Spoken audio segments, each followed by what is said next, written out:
살면서 미쳤다는 말을 들어보지 못했다면 당신은 단 한 번도 목숨 걸고 도전한 적이 없었던 것이다. 안녕하세요, 도전88입니다. 오늘은 농약 독성에 대해서 설명을 드리겠습니다. 이렇게 자료를 찾아봐도 너무 어렵게 되어 있고, 그죠? 쉽게 우리가 다가올 수 있도록 이렇게 설명해 놓은 데는 잘 없습니다. 그래서 이것을 최대한 쉽게 설명을 드리겠습니다. 그리고 독성에는 4가지 독성 이렇게 있잖아요, 그죠? 1급부터 4급까지. 이걸 떠나가 먼저 농약을 칠 때는 있지 않습니까? 될 수 있는 대로 피부에 안 닿아야 됩니다. 피부에 안 닿아야 되고 마스크를 꼭 껴야 됩니다. 그 다음에는 짧은 팔보다는 긴 팔이 좋고요. 그 다음에 이제 방제복을 착용하는 게 제일입니다.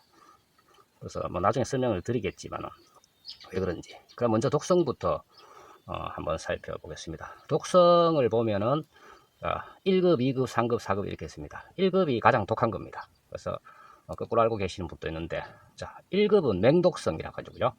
자, 2급은 고독성, 3급은 보통 독성, 4급이 저독성 이렇게 있습니다. 자, 그래서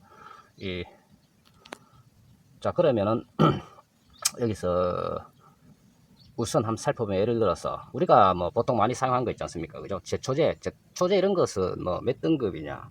아주 제초제가 그거라고 생각하죠, 그죠? 아주 독성이 강하다 이렇게 생각하시는데, 실제로는 그렇지 않습니다. 자, 보세요. 바스타 많이 쓰죠, 그죠? 바스타 우리가 주로 쓰는 농약. 그러니까 농사를 짓는 사람이면 이런 농약이 집안에 가득 쌓여가 있겠죠, 그죠? 자, 바스타라 하는 제초제, 광역 제초제, 그죠? 여러 풀을 죽일 수 있는 제초제는 어독성 상급입니다. 그래서 상급은 보통 독성이다 이렇게 되겠죠, 그죠?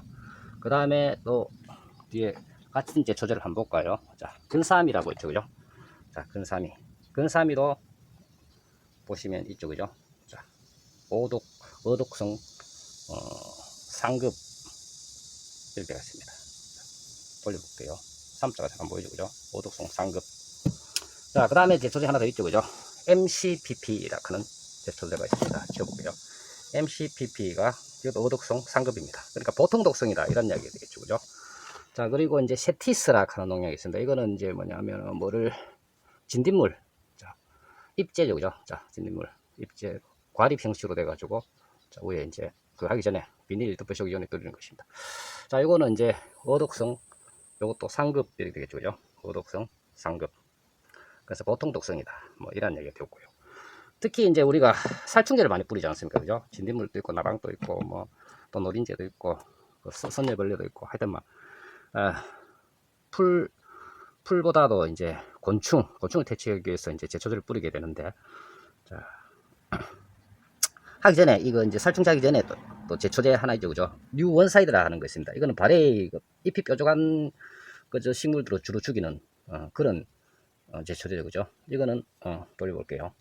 어독성 보이시나요? 2급입니다. 2급. 그래서 이거는 고독성이라고 볼 수 있습니다. 고독성, 맹독성, 고독성, 자, 보통 독성. 그래서 상급이면 보통 독성입니다, 그죠? 저독성은 아니고요. 자, 그리고 이제 계속 말씀드리겠습니다. 이게 살충제를 한번 봅시다. 자, 데시스라 하는 이 살충제가 있는데요. 자, 이거는 어독성 1급입니다.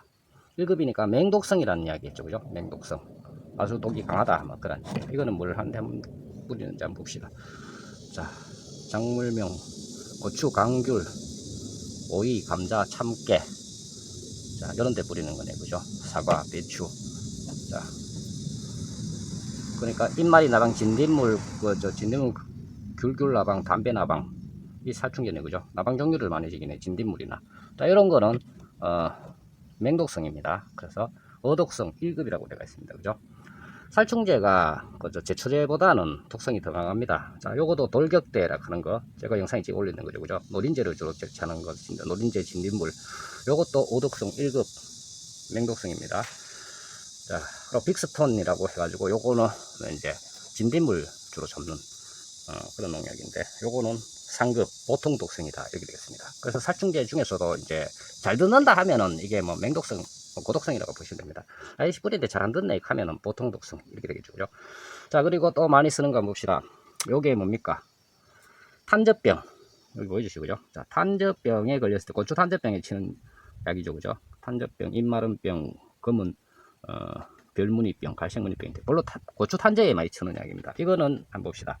어독성 상급이라고 되겠죠. 그죠? 어독성 상급이니까 어떻습니까? 보통 독성이다 이렇게 되겠죠. 자, 그 다음에 여기는 요것도 뭐 탄저병하고 같이 뿌려주는 건데 뭐 나방 종류를 잡는 거고요. 나방 종류 이것도 뭐 자, 이거 한번 봅시다. 이제. 제가 맞섞기고 합니다. 그냥 강농약 이게 뭐 가루가 날릴지도 모르니까.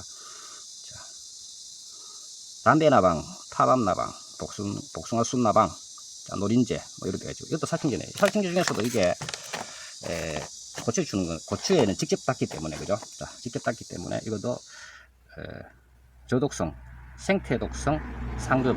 생태독성, 상급은 어독성이나 뭐 거의 비슷한 말입니다. 자, 그래서 생태독성, 상급이라고 되어 있는 거죠. 자, 이런 거는 고추에 직접 닿기 때문에. 그러니까 작물에 직접, 과일이나 작물에 직접 닿는 것은, 자, 보통 독성, 상급을 사용하는 게 맞고요. 그래서 뭐 직접 닿지 않는 거 있지 않습니까?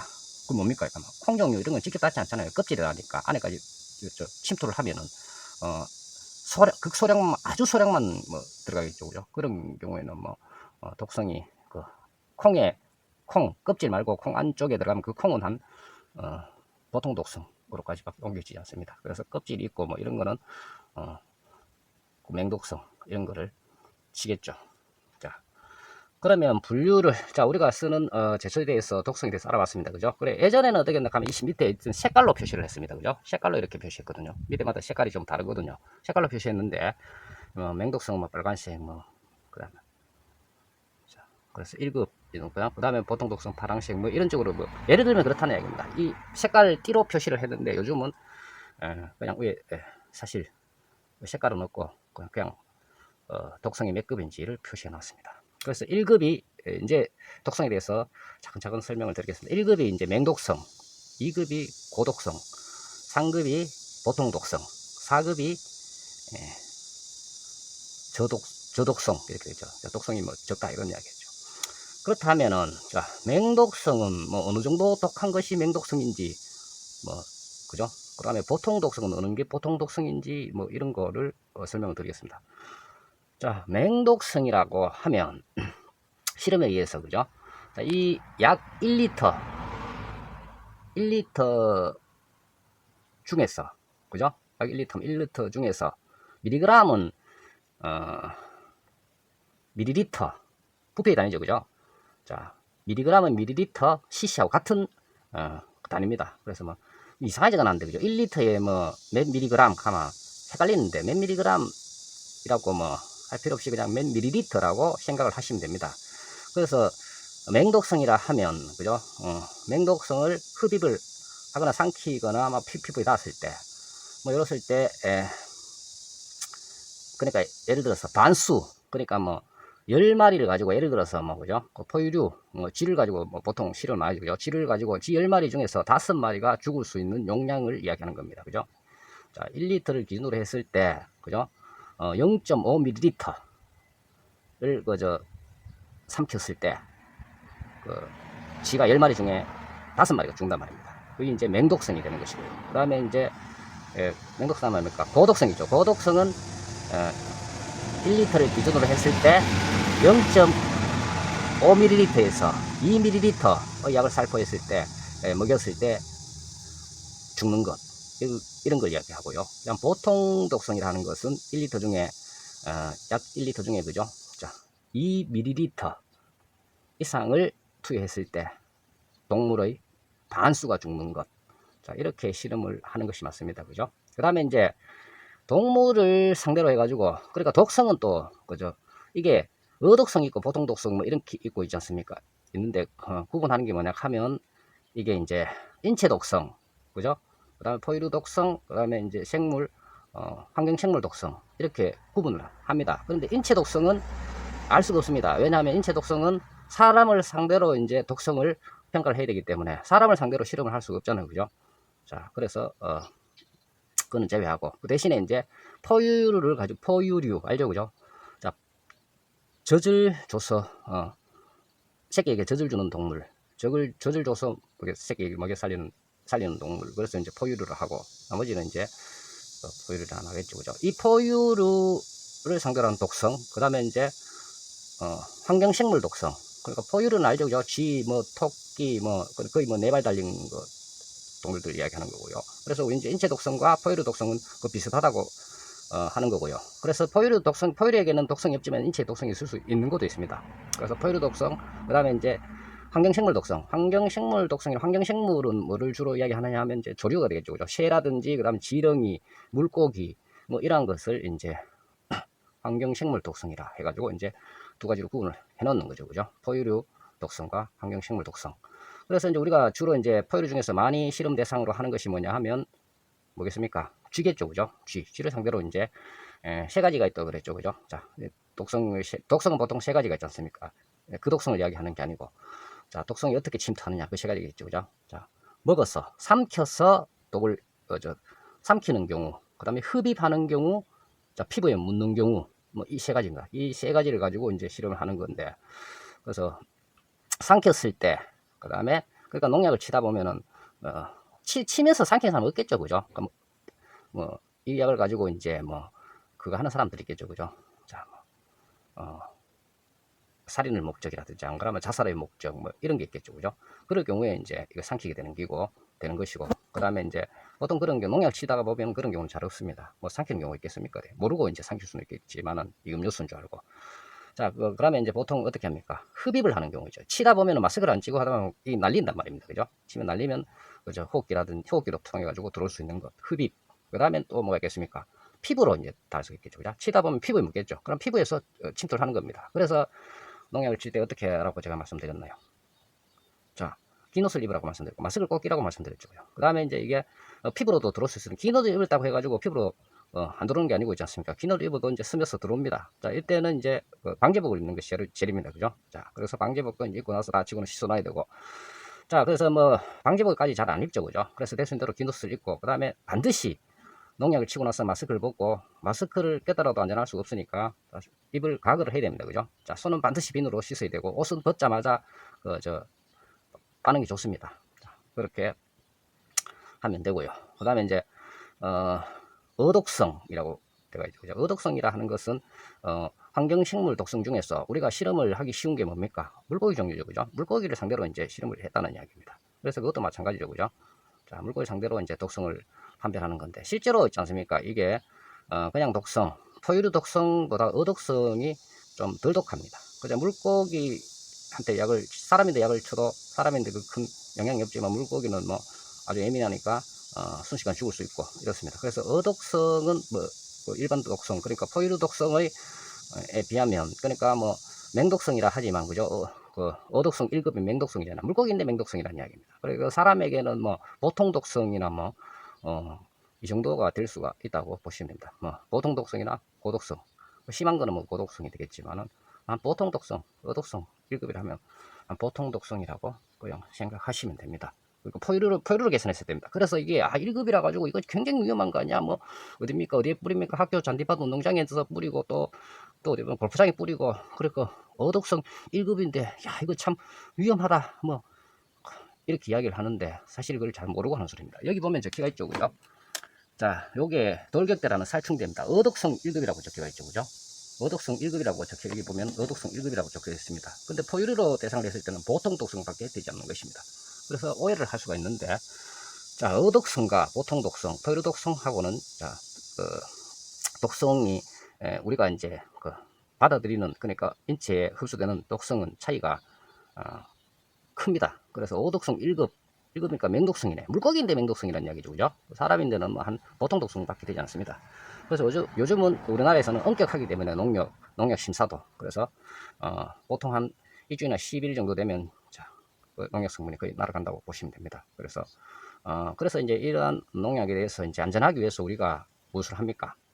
그래서 친환경 농약 하면서 만들어 쓰죠. 그죠? 근데 비용이 이거에 비해서 가성비가 엄청 떨어집니다. 그것을 아셔야 되고요. 그리고 여기 자세히 보면 또 다른 것도 세티스락 하는 품목도 보면, 그죠? 어독성 상급이라고 되어 있죠. 그죠? 자, 어독성 상급이면은 물고기에게는 뭡니까? 보통 독성이죠. 그죠? 근데 포유류, 그러니까 인체에는 저독성이 될 수 있습니다. 그래서 여기는 두 개 다 표기해놨네. 그죠? 실제로는 두 개 다 표기하는 게 맞습니다.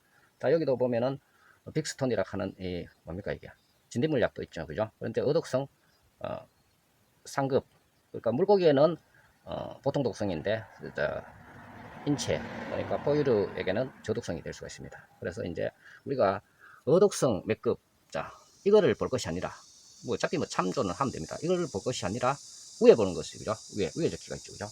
어독성 1급 위에, 자, 보통 독성 이렇게 적기가 있습니다. 근데 이걸 참조하면 되겠습니다. 그래서 여기도 보면은, 자, 이거 제초제 봅시다. 이거 바스타 많이 쓰죠, 그죠? 자, 이것도 어독성 상급인데, 그죠? 어독성으로 보면은 이게 상급이니까, 아, 어독성 독성이 물고기에는 그저 뭐 상급이면 보통 독성 이렇게 때가 있지 않습니까, 그죠? 근데 이것도 인체에도 보통 독성입니다. 그래서 우리가 착각할 수가 있는데, 갈로역의 어독성 맥급 이것이 참조만 하시고, 그 중요한 거는 뭐냐 하면 그 옆에 적히는 거 있죠, 그죠? 보통 독성. 자, 요거를 참조하시는 게 맞습니다. 자, 세티스 보면, 자, 저독성 이렇게 되죠. 그 인체의 독성이 적다, 저독성이다, 이렇게 보시는 게, 자, 올바르게 보는 것입니다. 그래서, 자, 어독성 1급이라 해가지고, 자, 독성이 엄청 강하구나 이렇게 생각하는 것은 잘못된 생각이라고 말씀을 드리겠습니다. 마지막으로 이제 요약을 하면은, 자, 농약에는 독성이, 그죠? 자, 네 가지가 있다 그랬죠, 그죠? 1급, 2급, 3급, 4급. 자, 1급이 가장 독한 독성을 가지고 있는 것이고요. 1급이 맹독성, 2급이 고독성, 3등이 보통 3급. 자, 4급이 뭡니까? 저독성 이렇게 되는 것이고요. 그리고 이제 크게 이제 두 가지로 나누면 독성이 이제 인체에, 자, 해당되는 독성, 그러니까 포유류 독성이 되겠죠, 그죠? 포유류의 독성과, 자, 그 다음에 이제 어독성 이런 것이 있는데, 환경식물 독성으로 두 개로 나눈다 하는 것. 그렇다고 이제 환경식물 독성, 그래서 어독성은, 자, 인체 독성보다는 덜하다. 그리고 이제 농약의 실험을 어떻게 하느냐 하면, 그죠? 농약이 사람에게 침투가 어떻게 되느냐 하면, 그죠? 삼켜서, 그 다음에 흡입을 해서, 그 다음 피부에 닿아서, 뭐 이런 게 있을 수가 있다고 말씀드리고요. 그래서 항상 방제복을 입는 게 좋다. 그래서 가글을 해야 된다. 항상 비누로 씻어야 된다. 이렇게 있고요. 그리고 이제 독성에서도 이제 또 다른 종류로 이제 분류를 하면은, 급성 독성과 만성 독성으로 또 나눌 수가 있습니다. 그래서 급성 독성이라면 이 무엇이냐 하면은, 한꺼번에 많은 이제 농약에 노출이 됐을 때 나타나는 것, 이걸 급성 독성이라고요. 만성 독성은 조금씩 이게 축적이 되잖아요, 그죠? 자, 조금씩 이렇게 축적되는 걸 만성 독성이랍니다. 그러니까 예를 들어서 오늘 또 치고 일주일에 치고 뭐 계속 치는 독성, 그리고 만성 독성이 그게 사이어서 이제 인체 해롭게 된다는 얘기죠, 그죠? 그다음에 농약이 인체에 뭐 미치는 영향에 대해서 다 아시죠, 그죠? 그다음에 이제 뭐 암을 유발한다든지, 그다음에 이제 유전자를 변형시키는, 그러니까 DNA에 영향을 줄 수가 있고, 그죠? 그다음에 세포의 핵, 자, 핵을 이제 또 이상을 일으킬 수가 있고, 그 다음에 이제 돌연변이를 일으킬 수 있다. 그래서 이제 예를 들어서 뭐 그 농약에 많이 노출되고 애를 낳았는데 애가 이제 기형이 태어날 수 있는 확률이 높다. 그리고 이제 위암이라든지 다른 암, 그러니까 뭐 폐암 이런 것을 발병시킬 수 있다는 것. 그리고 DNA를 변형시킬 수 있다는 것. 세포 핵을 변형시킬 수 있다는 것. 뭐 이런 것입니다. 그래서 농약을 지금 뭐 농약 안 친 데가 없죠, 그죠? 사료에도 농약이 성분이 들어간다 하니까 농약 안 친 곳이 없습니다. 그래서 여러분이 이제 판단하셔야 되겠죠, 그죠? 자, 그래서 뭐 예를 들어서 분해가 잘 되고 좀 소량이고 뭐 이렇다는 이야기입니다, 농약이. 그래서 이제 뭐 일주일이나 10일 되면 다 분해가 됩니다. 그러니까 분해가 되지만은, 그죠? 그러니까 햇빛에 의해서, 물에 의해서 분해가 되지만 잎에는 남아있다는 이야기입니다, 그죠? 농약 성분이 남아있을 수도 있습니다. 그러니까 무조건 100% 남아있다는 게 아니고 남아있을 확률도 있다는 얘기예요. 그래서 이제 자기가 심은 채소는 다 알죠, 그죠? 내가 뭐 농약을 쳤네 안 쳤네 다 알 수가 있는데, 그걸 모를 경우에는, 그죠? 반드시 이제 씻어서 이제 잔류 농약을 없애고 드시는 게 맞습니다. 그래서 그 농약을 또 이제 너무 이거만 농약이 이거 그저 아주 위험하다 이렇게 뭐 그저 단정을 안 지을 수도 되고요. 그리고 요즘 농약은 우리나라 농약거든. 그러니까 뭐 예를 들어서 뭐 우리보다 후진국이 나라의 농약이라는 것은 위험할 수가 있지만, 우리나라는 규제가 엄격하기 때문에 보통 잔류 농약, 그러니까 허용 기준을 초과하지 않는 잔류 농약은 일주일이나 10일 정도 지나면은 그 잔류 농약 허용 기준에 적합한 양만 남아 있다고 보시면 됩니다. 그래서 지금은 이제 아주 좋아졌습니다. 그리고 이제 뭐 과일이라든지 뭐 이런 거는 농약을 안 칠 수가 없죠, 그죠? 그래서 다 칠 수 있으니까 대수도 안전하기 위해서는 이제 친환경 농약을 쓰시고, 근데 대량은 농사짓는데 친환경 농약을 쓸 수 없습니다. 너무 비쌉니다. 친환경 농약이 얼마 비쌉니까, 그죠? 제조하면 아주 그 가격이 높게 치인단 말입니다. 그렇게 할 수가 없습니다. 그래서 과일 이런 거는 농약을 쳤다고 생각되는 그런 과일은 반드시 씻거나 껍질 깎아서 먹는 것이 안전하겠습니다. 그래서 뭐 제일 안전하려고 하면 자기 자신이 길러서 먹는 것, 그렇죠. 근데 그렇게 될 수가 없지 않습니까? 그죠? 자, 오늘은 농약에 대해서 독성에 대해서 알아보았습니다. 제가 뭐 쉽게 설명을 한다고 했는데 이해가 잘 되셨나요? 자, 감사합니다. 나중에 또 더 좋은 자료로 만나 뵙겠습니다. 감사합니다. 도전 88이었습니다.